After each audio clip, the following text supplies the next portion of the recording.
Bien, creo que ya estamos la mayoría y ya podríamos, faltan solo que se conecten dos compañeros que ya están conectando y continuamos. Y bien, Franklin, usted estaba opinando, por favor. Sí, hola, Le hola, escuchamos, listo. sí, le escuchamos. Sí, decía que a veces suele ser también muy lindo estas experiencias en la cual un territorio puede ser el personaje, porque el territorio habla mediante su geografía, mediante su forma, sus texturas y su gente también. Entonces, como ahí puede ir una funcionalidad, digamos, en 360 en el cual se observa al entorno y a los actores sociales también del entorno.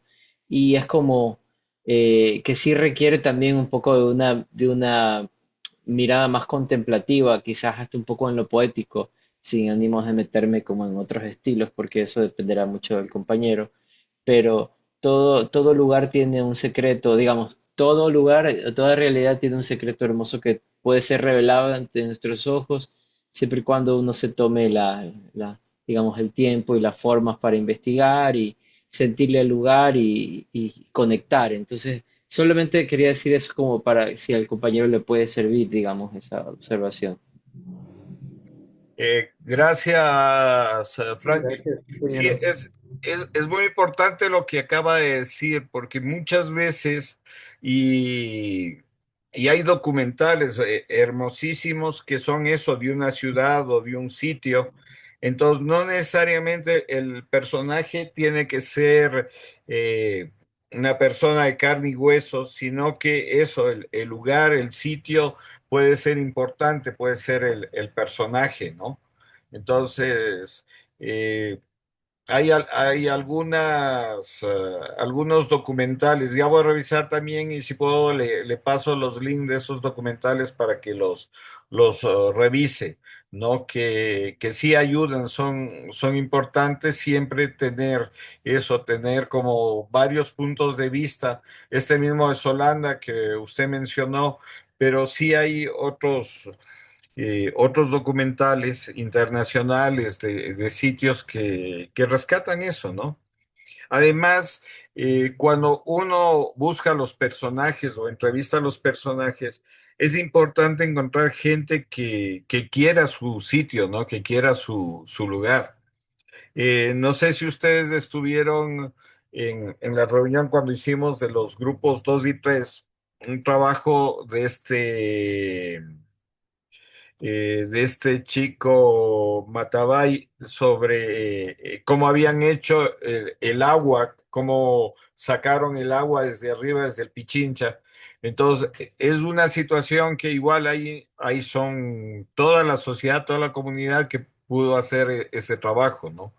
Entonces, sí puede ser interesante que tome en cuenta esta sugerencia de Frank. Sí, profe, muchas gracias. Excelente lo que comentó el compañero. Es una muy buena guía para el trabajo. Muchas gracias. Ujú. Bien, ¿alguien más que quisiera opinar antes de pasar a otro compañero? No. Bueno, gracias, Francisco. Gracias, Bien, profe. ¿quién quisiera presentar? No sé si Franklin, ya creo que está Sí, María Emilia. sí, Sí, sí, ya está María Emilia aquí. Creo que ya podemos ir ya, empezando nosotros. ya. Si quiere, ahí Este, tiene para compartir pantalla, a ver, si quiere utilizar. sí se puede, claro, claro.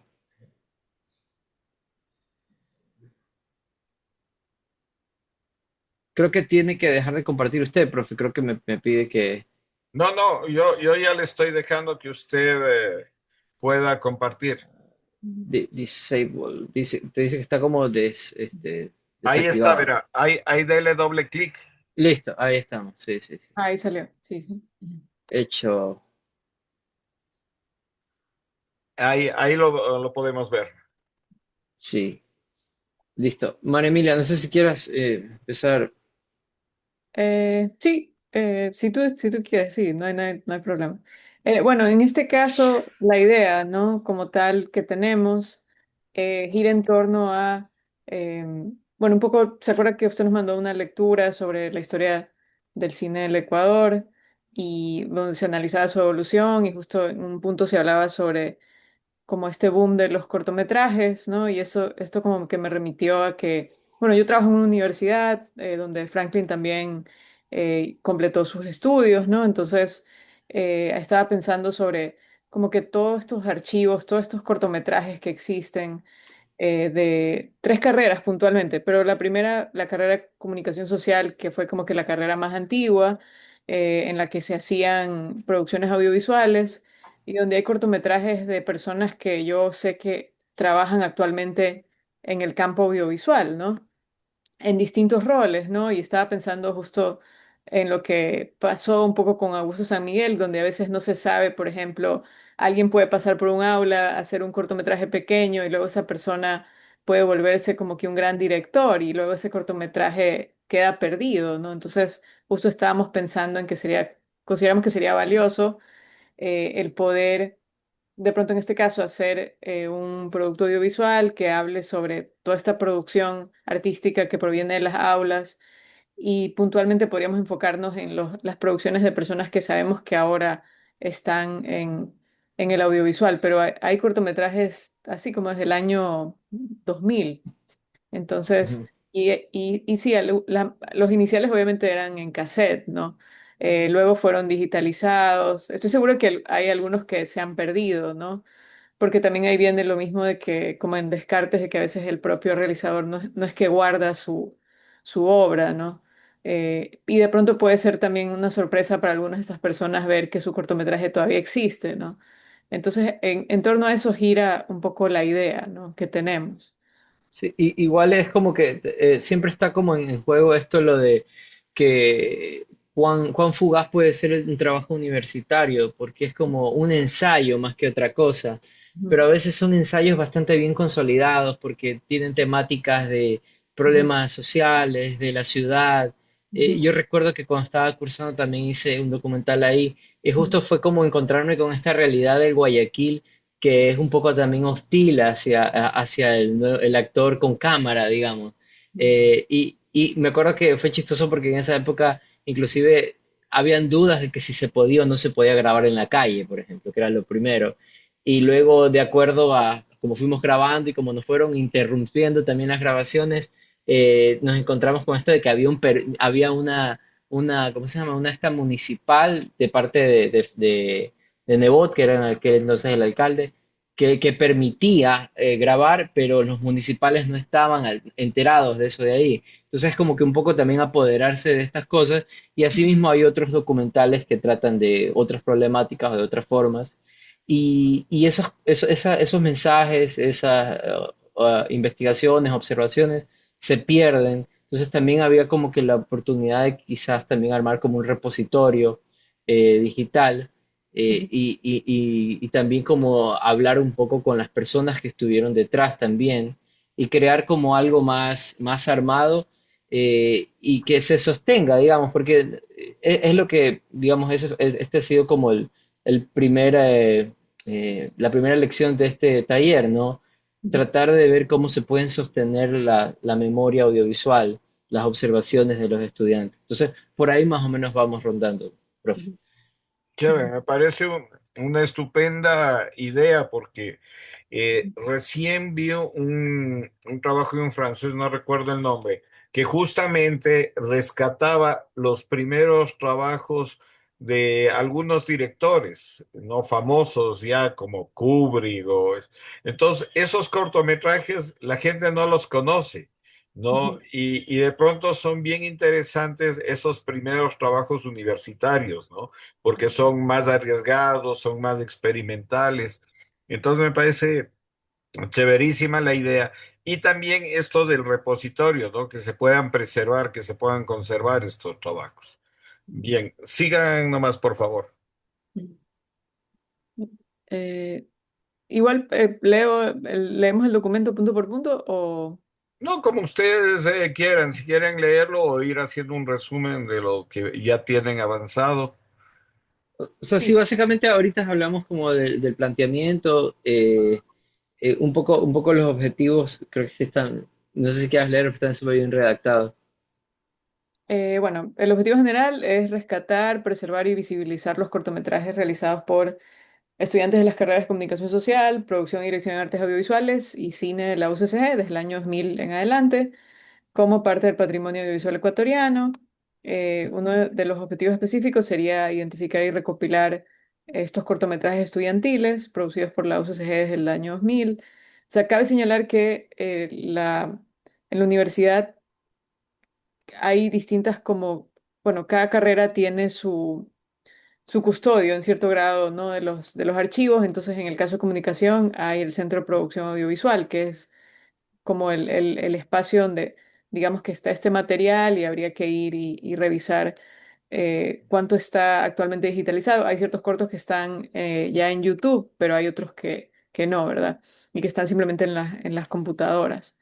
Y en el caso, bueno, de cine, a su vez, como que ahí hubo un cambio de una carrera a otra, que fue de producción audiovisual, que pasó a cine. Entonces, y justo en el ámbito de la carrera de producción audiovisual, ahí todavía estábamos en la época del DVD, ¿verdad? Entonces, creo que esos son los que, con los que habría que trabajar más en poder recopilarlos, básicamente, ¿no? Entonces, lo que se busca como segundo objetivo también es clasificar, catalogar estas obras audiovisuales según el año, autores, temática y formato, analizar su valor histórico, artístico y cultural, y también proponer ciertas estrategias de preservación digital a futuro, ¿no? Que pueda aplicar la universidad para conservar todos estos materiales audiovisuales y de pronto generar alguna muestra posterior, algún espacio de difusión y visibilización de estas obras, ¿no? En colaboración con la Cinemateca. Esos son los objetivos. Ujú. Eh, Sí, o sea, y también ver de alguna otra forma, porque hace un rato hoy estaba hablando con María Emilia y le preguntaba como de en las formas de espacios de difusión, Ujú.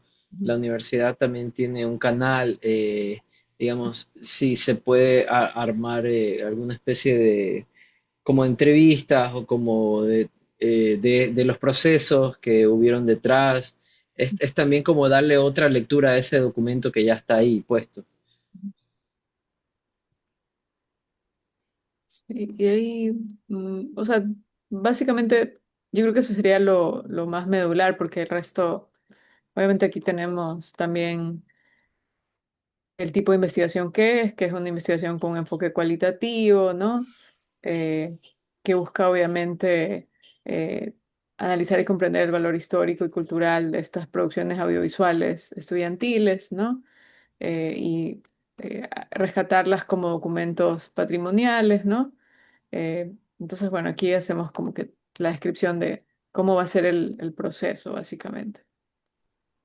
Igual sí se podría hablar, perdón, armar un documental, considero yo, con esto, con entrevistas a los estudiantes, a los profesores que estuvieron en esa época también, y también a los custodios de este material, que son las personas que trabajan en el Centro de Producción Audiovisual y que acompañan a los estudiantes en los rodajes. Y podríamos enfocarnos, como también mencionaba, en tal vez las personas que han saltado a trabajar en el mundo audiovisual y lo hacen actualmente, ¿no? Ujú. eh, Tengo una pregunta. ¿Qué tiempo calculan ustedes que les llevaría todo este proceso? O sea, yo sí creo que sí, eh, más que nada, para mí yo creo que lo que existe de comunicación social sí se lo podría revisar de forma, yo diría, mediata, ¿no? O sea, creo que sí, en un par de semanas se podría conversar, ¿no? Con ellos y ver qué es lo que hay. Más para mí como que el ámbito en el que considero que de pronto va a ser más complicado conseguir las obras es en esta carrera intermedia, la de producción audiovisual, porque justo ahí todo el repositorio era en físico, eran en los discos, ¿no? En los DVDs. Y también a veces por cuestiones de espacio. Es como lo de Descartes, es idéntico. Es como que ya dicen, bueno, este disco ya ni siquiera hay dónde reproducirlo, ya no lo vamos a guardar, ¿no? Entonces ahí sí habría que hacer un trabajo de contactar a los estudiantes y ver si ellos tienen sus obras, cuáles todavía están ahí en el disco.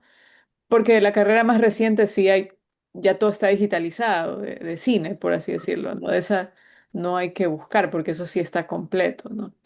Entonces, Pero, esa es la que tomaría más tiempo. claro. Yo Pero creo que podríamos hacer, como para no abarcar tanto, también podríamos empezar como que identificando en base a este eje de estudiantes que ahora ya trabajan en el mundo audiovisual. Ujú. sí, y creo que es importante algo que usted acaba de mencionar, que muchas veces las universidades también por este tema de espacio, de cambio de formato, no guardan, no conservan esos trabajos. Entonces, un poco concienciar también a autoridades, a funcionarios, de que esto es igual parte del patrimonio, porque uno nunca sabe cuándo ese material va a tener una vigencia o va a tener, ¿no? O sea, nadie ha hecho lo que están haciendo ustedes, o sea, es una, no solo una catalogación, sino una revisión de estos materiales, ¿no? Entonces, yo creo que sí sería importante eso, ¿no? Ir creando una conciencia de que es importante guardar, es preservar. Como vimos en el taller, la historia de este país es la historia de la desmemoria, es la historia de la pérdida de documentos, la pérdida de películas y todo eso. Entonces me parece importante que en el ámbito este universitario se pueda hacer ese trabajo, ¿no? Y que trascienda más allá de la universidad de ustedes, sino que a todo el sistema educativo, porque esto mismo pasa en todas las carreras de comunicación y de cine a nivel de país, ¿no? Nosotros, por ejemplo, con los que hemos tenido más acercamiento, y eso por el director, por Camilo Luzuriaga, es con el INCINE, que él, por ejemplo, los trabajos de los estudiantes que se han ido graduando nos ha pasado a la Cinemateca, ¿no?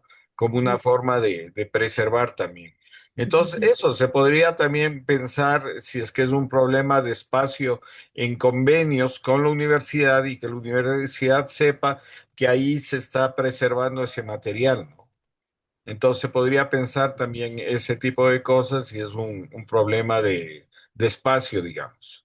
Sí, O sea, sí. la opción de repositorio creo que sería como la más adecuada, como un proyecto prototipo, digamos, algo inicial de repositorio. Sí, Yo me acuerdo que cuando vi, por ejemplo, en alguna ocasión tuve estudios en Argentina y antes de como ir a la universidad era como, bueno, ¿qué están haciendo por allá? Y ellos sí tenían, por lo menos la UNA, la Universidad Nacional, tenía repositorios digitales en sus propios dominios y ahí uno como posible próximo estudiante podía como acceder a esas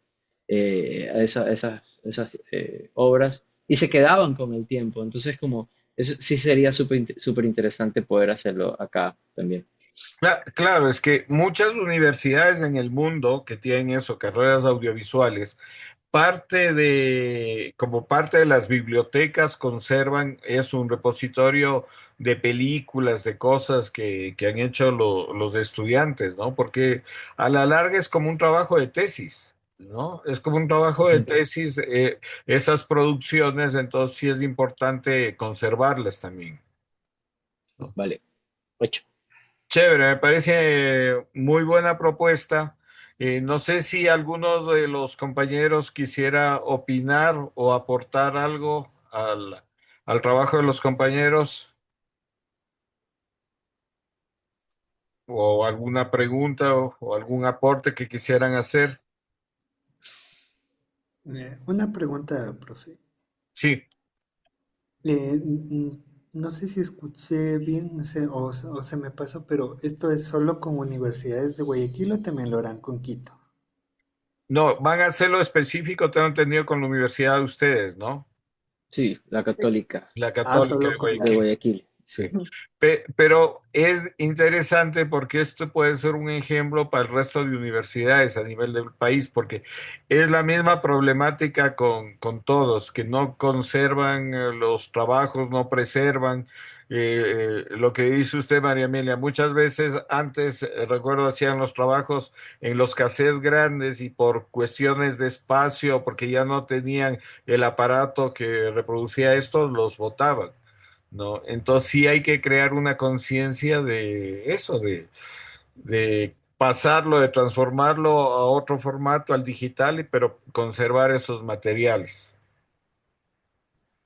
Bien, ¿alguna otra pregunta o alguna otra opinión? No. Bueno, continuamos. ¿Alguien más tiene algún trabajo que quiera presentarnos? ¿Alguna propuesta? No sé si Irene quería hablar. Sí, le escuchamos, por favor. Hola Carlos, buenas tardes con todos, gracias. Sí, quisiera presentarte el esbozo que te había enviado a tu correo electrónico para pedirte gentilmente las observaciones que tú consideres al respecto o cambios en caso de necesitarse. En este momento voy a compartir pantalla, me comenta si es que ya se está visualizando. No, tienes que darle doble clic y ahí aparece. Ahí está. Ahí, perfecto. Ok. Como te había comentado, hacer un trabajo práctico por temas de tiempo no me da, te soy realmente sincera, pero sí quisiera hacer uno de investigación y la verdad es que me llamó muchísimo la atención cuando nos enviaste el trabajo de Rolf Blomberg. La verdad, yo me igualé luego por lo que te había comentado, así que me quedé con esa sensación de conocer un poco más acerca de esta persona y es por eso que yo propuesto hacer una investigación sobre el trabajo de él. Entonces, el título tentativo es Rolf Blomberg, documentales, memoria audiovisual e histórica del Ecuador. En el planteamiento del problema, la pregunta central es por qué es importante preservar y difundir los documentales de Rolf Blomberg como parte de la memoria audiovisual e histórica del Ecuador. En la descripción, básicamente, o un resumen es por lo que tú nos habías comentado en las clases, que él ha documentado gran parte de cómo eran nuestros pueblos y nacionalidades en el siglo XX y de eso no tenemos mucha información y dado que en Ecuador tampoco es que tenemos demasiado trabajo audiovisual en el cual podamos ver y podamos remontarnos a nuestra identidad. En objetivos, como general, tenemos analizar la importancia de los documentales de Rolf Blomberg como parte de la memoria audiovisual del Ecuador y reflexionar sobre la necesidad de su preservación. Como específicos, identificar y detallar cada documental, identificar el aporte cultural e histórico de estas producciones, describir los principales problemas relacionados con la preservación audiovisual en Ecuador, analizar el valor documental de las producciones audiovisuales realizadas por Rolf Blomberg y reflexionar sobre la importancia de conservar archivos audiovisuales históricos para futuras generaciones. En justificación, básicamente es resaltar la importancia de preservar los documentales como parte del patrimonio audiovisual ecuatoriano, porque sus trabajos muestran, costumbres y realidades de pueblos y nacionalidades del Ecuador en el siglo XX y ahora con el cambio de siglo son parte de la memoria de nuestro país. Y es relevante porque muchos archivos audiovisuales antiguos pueden deteriorarse o perderse con el tiempo si no existen procesos adecuados de conservación y difusión. Además, permite comprender cómo el cine documental también funciona como una herramienta de conservar la identidad y memoria colectiva. En marco teórico, he mencionado tu taller porque básicamente por tu taller es que supe sobre él. También tenemos la preservación audiovisual, comprende acciones destinadas a conservar materiales cinematográficos y documentales para evitar su deterioro y desaparición. Y en Ecuador, la conservación del patrimonio ha enfrentado dificultades relacionadas con recursos, deterioro físico y poca difusión de archivos históricos. En este contexto, los documentales de Blomberg representan un aporte para la memoria visual del Ecuador debido a la documentación de comunidades indígenas, tradiciones y paisajes del país durante el siglo XX. La metodología tiene un enfoque cualitativo, puesto que se centrará en analizar el valor cultural, histórico y audiovisual, y en tipo de investigación tenemos descriptiva y documental. En técnicas de recolección de información está visitar el Fondo Blomberg, una revisión bibliográfica y consultar artículos académicos. La muestra se tomará como referencias documentales y registros audiovisuales realizados por Rolf Blomberg. En cronograma, semana 1, selección y aprobación del tema, búsqueda de información. En semana 2, revisión bibliográfica y revisión de documentales. En semana 3, redacción del trabajo y en semana 4, la elaboración de conclusiones, la revisión final, entrega, la aprobación o cambios. Aquí me faltó cambios y la presentación. En un presupuesto, básicamente, como es investigación, tenemos alrededor de impresiones $20, movilización 50, materiales de oficina 20 y en imprevistos o varios otros 50, dando un total de 140 aproximadamente. En bibliografía tenemos tu taller, como lo había mencionado, visitar el Fondo Blomberg, revisar los documentales y los registros, visitar la Cinemateca porque entiendo que ahí también tienen información al respecto y en anexo sería todos los documentales y la información relacionada a adjuntarle hacia el final.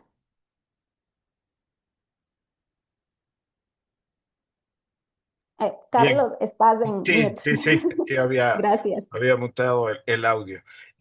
A ver, eh, te comento, nosotros como Cinemateca no tenemos nada del Fondo Blomberg. ¿Por Ok. qué? Porque ellos son una fundación. Ujú, ujú, Es ujú. una fundación que maneja la hija, ¿no? De Blomberg. Pero ellos sí están abiertos, tengo entendido, a cualquier investigación o tema que se haga.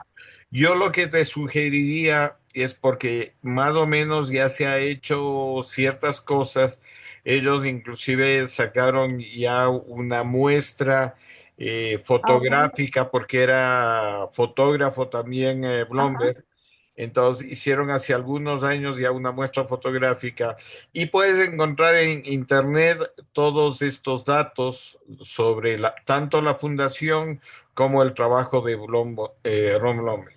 Entonces, Ujú, yo lo que te sugeriría es primerito contactarte con la fundación, ¿no?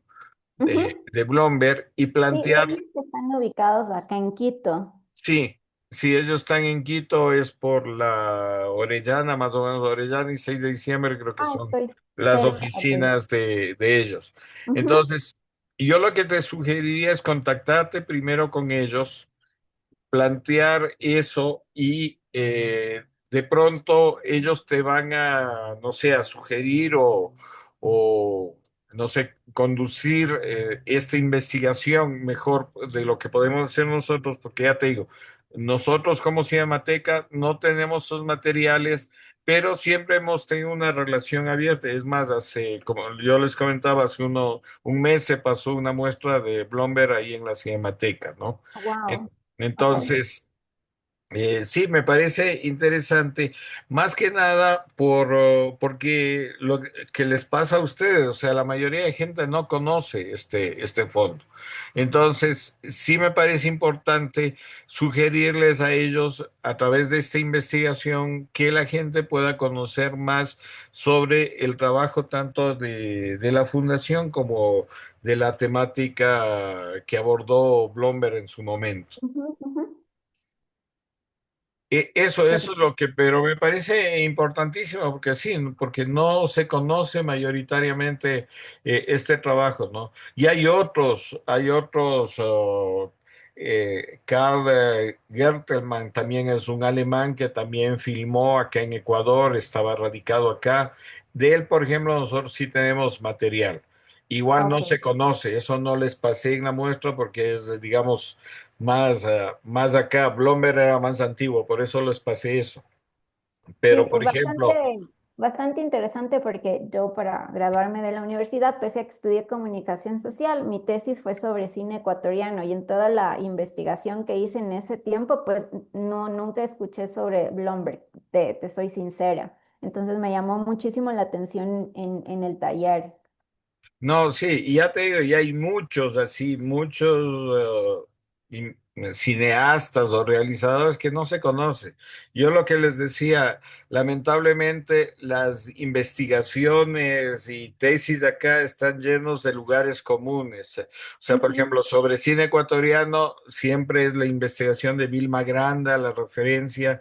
O cuando hablan de las películas recientes, siempre son los mismos directores, las mismas películas, y hay un sinnúmero de realizadores y de producciones que la gente no conoce.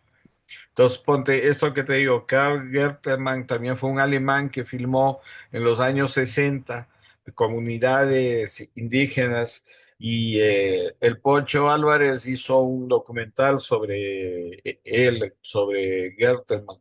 Entonces, hay así muchos realizadores que no se conocen. Otro dato que les puedo pasar, hay un traumatólogo importante que fue de los primeros que comenzó a filmar las operaciones acá en Ecuador. El tipo se compró una cámara de 16 milímetros y él grababa las operaciones que hacía. Entonces, es un material que, como les digo, la gente ni idea, ¿no? De eso no conocen, pero hay un sinnúmero de cosas y que merecen tomarlas en cuenta.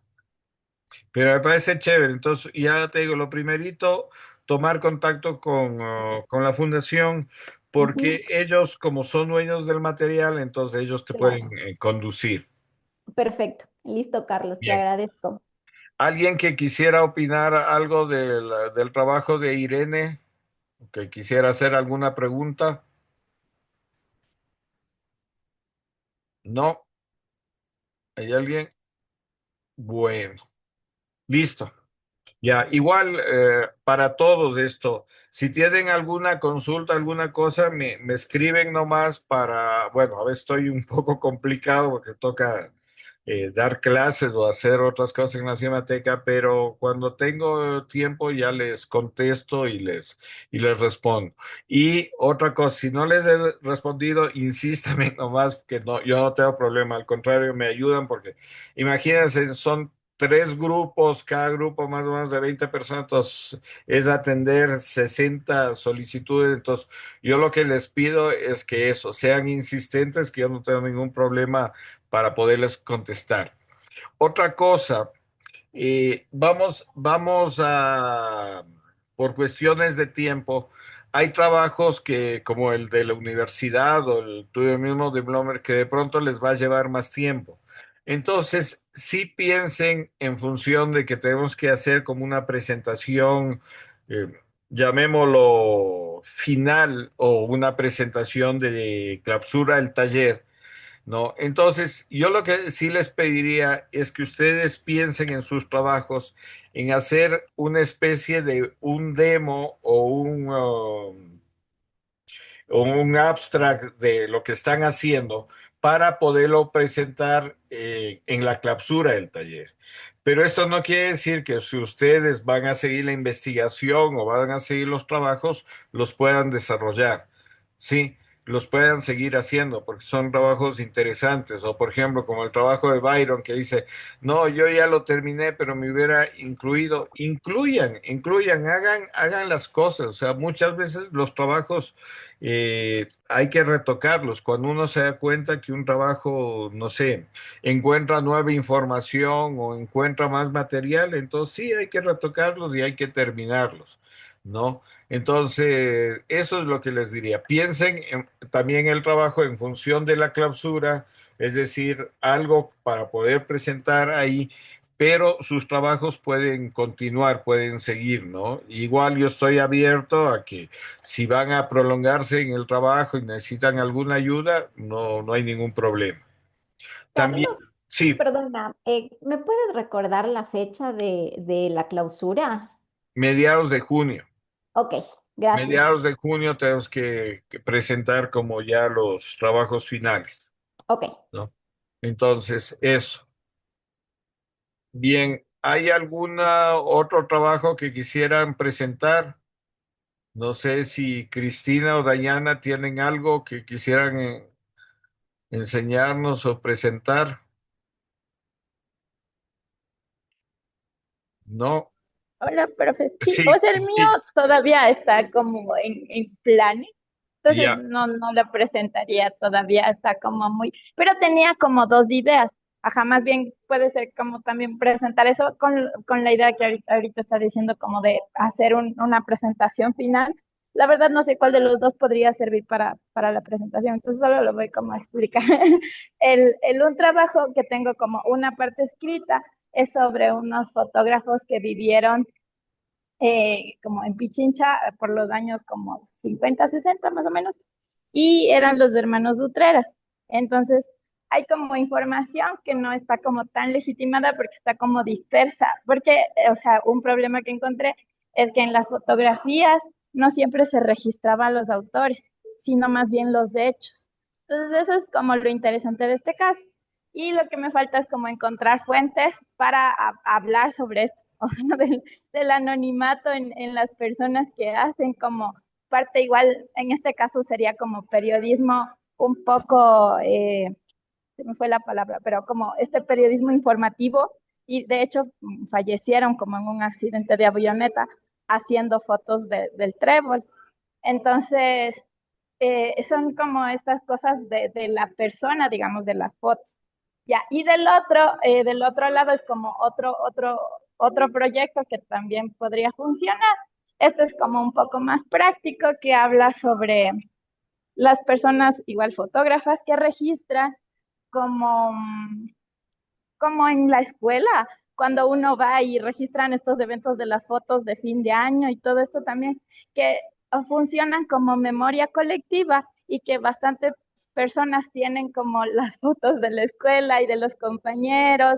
Y en Sangolquí hubo un personaje como especial, que incluso, o sea, encontré que había un libro, pero no he ido como a encontrar la parte física del libro, y que se le hizo como al señor, porque las familiares, o sea, lo que yo siento como en las búsquedas que he tenido, los familiares o las personas que tienen el acceso a estos datos son como muy recelosos. Entonces, la información que yo encuentro es como secundaria, no primaria. Y en este caso sería como quizá hablar un poco sobre este personaje, y luego como hablar con fotógrafos de Sangolquí que todavía hacen como este tipo de fotos, eh, ¿cómo se llama? Como fotos de estas del fin de año, De de los eventos. pases del niño, ajá, de eventos, que son como importantes y cada vez hay menos, porque ahora todo el mundo tiene el celular. Y yo siento que esto era como muy de antaño, de esto de la foto del caballito con la iglesia y todo esto, y de las escuelas. Que igual también, si no consigo las personas que me quieran como hablar, sí, las personas sí tienen como estas fotos. ¿Ah? Me- Entonces, algo así. ya, Esos dos casos. ya. Ujú. Los dos me parecen interesantes, ¿no? De desarrollar. Y claro, está más práctico, es el último, porque los fotógrafos seguramente todavía están vivos y tienen el material no sé, digitalizarlo, o ellos mismos de pronto ya tienen digitalizado el material. Chicos, se va a cortar ya mismo, entonces si se corta, por favor, vuelvan a conectarse. Sí, nos reuniríamos unos 10 minutos más nomás para ya terminar, pero digo, si se corta, nos volvemos a conectar enseguida. Entonces, Cristina, lo que le decía, más práctico me parece el último, pero igual, escríbalo, haga el ejercicio de meterle dentro de esa estructura del esbozo que yo les mandé para que se lo pueda sistematizar.